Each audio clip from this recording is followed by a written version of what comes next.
கிறிஸ்துவுக்குள் மிகவும் பிரியமான தேவனுடைய பிள்ளைகளே, இந்த காலை நேரத்தில் உங்களை சந்திப்பதிலே மிகுந்த மகிழ்ச்சி அடைகிறேன். கர்த்தர் ஒவ்வொரு நாளும் நம்மை போஷித்து பாதுகாத்து பராமரித்து வருகிறது நினைத்து கர்த்தரை ஸ்தோத்திரிக்கிறேன். இன்றைக்கும் தியானத்துக்கு எடுத்துக்கொண்ட வேத வசனம் ரோமருக்கு எழுதின நிருபம் 5ஆம் அதிகாரம், இங்கே 8வது வசனத்தை பார்க்கிறோம். நாம் பாவிகளாய் இருந்த நேரத்தில் கிறிஸ்து நமக்காக மரித்ததினாலே தேவன் தம்முடைய அன்பை விளங்க பண்ணினார். அன்பை எப்படியாவது நம்ம கிரியைகளில் காமிக்கணும். அன்பை நாம் ஏதாவது செயல் வடிவத்தில் காமிக்கணும். ஒருவருக்கு பர்த்டே, ஒருத்தருக்கு வெட்டிங் டே அப்படின்னு வரும்போது நம்ம ஏதாவது ஒரு கிஃப்ட் வாங்கி கொண்டு கொடுக்குறோம் பார்த்தீங்களா, அதுதான் தன்னுடைய அன்பை வெளிப்படுத்துதலுக்கு அடையாளமாக இருக்குது. விசுவாசத்தை செயல் வடிவத்தில் காமிக்கணும். விசுவாசத்தை கிரியைகளில் காமிக்கணும். இல்லாவிட்டால் அது எல்லாமே செத்தது. பவுல் சொல்லுகிறார், எல்லாமே இருந்து எனக்கு அன்பு இல்லாவிட்டால் ஒன்றும் கிடையாது. விசுவாச நம்பிக்கை எது இருந்தாலும் அன்பு இல்லாவிட்டால் எனக்கு ஒன்றும் கிடையாது. அப்படியாக அமெரிக்காவில் பார்த்திங்கன்னா மிக்சிகன் என்ற மாகாணத்தில் அர்னால் என்கின்ற ஒரு தேவ மனுஷன் இருந்தார். ஒரு கர்த்தருடைய பிள்ளை. அவருக்கு பிலிப் என்கின்ற ஒரு மகன் இருந்தான், 5 வயது மகன். அவன் பால் வைத்து கொண்டு விளையாண்டு கொண்டிருக்கிற நேரத்தில் அங்கே ஒரு பெரிய இரும்பு குழாய், பெரிய ராட்சச இரும்பு குழாய், அதுக்கு அடியில் போய் இந்த பால் மாட்டிக்கிடுச்சு. இவனும் ஓடி போய் அந்த பால் எடுக்கிறதுக்குள்ளே அந்த குழாய்க்குள்ளே மாட்டிக்கிட்டான். இவன் குழாய் அந்த குனிஞ்சி எடுக்கும்போது அந்த குழாய்க்குள்ளே மாட்டிக்கிட்டான். இதை பார்த்து தகப்பன் ஓடி போய் அந்த குழாயை தள்ளி தன்னுடைய பிள்ளையை அப்படியே காப்பாற்றிட்டார். பிள்ளையை அப்படியே தூக்கிட்டார். அப்படியே அருமையான தேவனுடைய பிள்ளைகளே, இந்த சத்தத்தை கேட்டுக்கொண்டிருக்க அன்பு தேவனுடைய பிள்ளைகளே, அதன் பிறகு அங்கே இருந்த மக்கள் எல்லாரும் சேர்ந்து போய் அந்த இரும்பு குழாயை தள்ளி இனிமேல் ஓரமாக எங்கேயாவது வச்சிடலாம் அப்படின்னு முயற்சி பண்ணாங்க. அதனுடைய எடை 814 டன் எடை உள்ளது.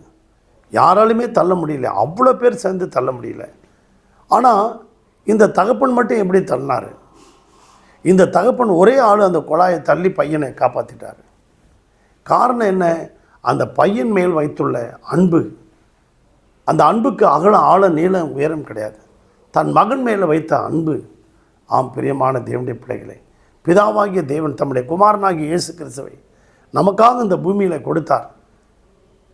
தம்முடைய குமாரனாகிய இயேசு கிறிஸ்து நமக்காக கொடுத்து, அவர் ஜீவனை கொடுத்து, அவர் நமக்காக சிலுவையில் மரித்து 3ஆம் நாள் உயிரோடு எழும்ப பண்ணினார். தம்முடைய குமாரனை பாவனையாக எடுத்துக்கொண்டார். ஆபிரகாமும் அப்படிதான் தம்முடைய குமாரனை பலி செலுத்த சொன்னார். பலி செலுத்தும் போது கை காலெல்லாம் கட்டி, பிதாவாகிய தேவன் கேட்குறாரே என்னுடைய குமாரனை அப்படின்னு சொல்லி அந்த பலிப்பீடத்தில் கை காலெல்லாம் கட்டி கத்தி எடுத்து ஓங்கி வெட்ட போனார். ஆனாலும் அந்த அன்பை, தேவன் மேல் வைத்த அன்பை அந்த செயல் வடிவத்தில் கிரியைகளில் காண்பித்தார். மீண்டும் தம்முடைய குமாரனை கிறிஸ்துவை அந்த ஈசாக்கை கொடுத்தது போல பிதாவாகிய தேவன் குமாரனாகிய இயேசு கிறிஸ்துவை மீண்டும் அவர் உயிரோடு எழுப்பி கொடுத்தார்.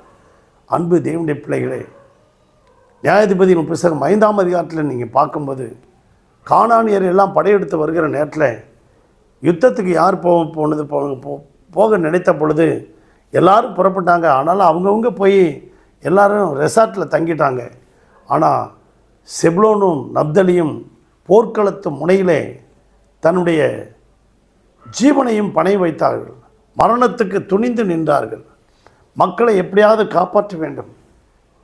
அப்படியாக எஸ்தர் அங்கே 4ஆம் அதிகாரத்தில் எப்படியாவது என் மக்களை காப்பாற்ற வேண்டும், செத்தாலும் சாகிறேன், சட்டத்தை மீறி ஆமானுடைய சத்தி திட்டத்திலிருந்து என் மக்களை காப்பாற்ற வேண்டும்.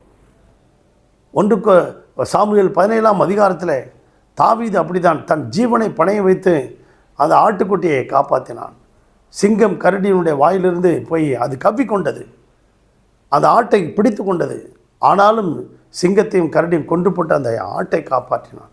இந்த சத்தத்தை கேட்டுக்கொண்டிருக்க அன்பு தேவனுடைய பிள்ளைகளை, நீங்களும் நானும் நம்முடைய ஜீவனை பணைய வைத்து இந்த உலகத்தில் இருக்க ஆத்துமாக்களை நரகத்துக்கு போகாதபடிக்கு காப்பாற்றுவோமா? கர்த்தர் உங்களை ஆசீர்வதிப்பார். பரலோக பிதாவே, இந்த சத்தத்தை கேட்டுக்கொண்டிருக்க ஒவ்வொரு பிள்ளைகளையும் ஆசீர்வதிங்க. கணவன் மனைவி அன்பாக இருக்க வேண்டுமா ஜெபிக்கிறோம். பெற்றோர் பிள்ளைகள் அன்பாக இருக்க வேண்டுமா ஜெபிக்கிறோம். ஒவ்வொரு குடும்பத்திலும் அன்பை விளங்க பண்ண முடியாது ஜெபிக்கிறோம். ஒவ்வொரு குடும்பத்தையும் வேலியடைத்து பாதுகாத்து கொள்ளும். தேவைகளை சந்தியும். இயேசுவின் நாமத்தில் பிதாவே, ஆமென். God bless you.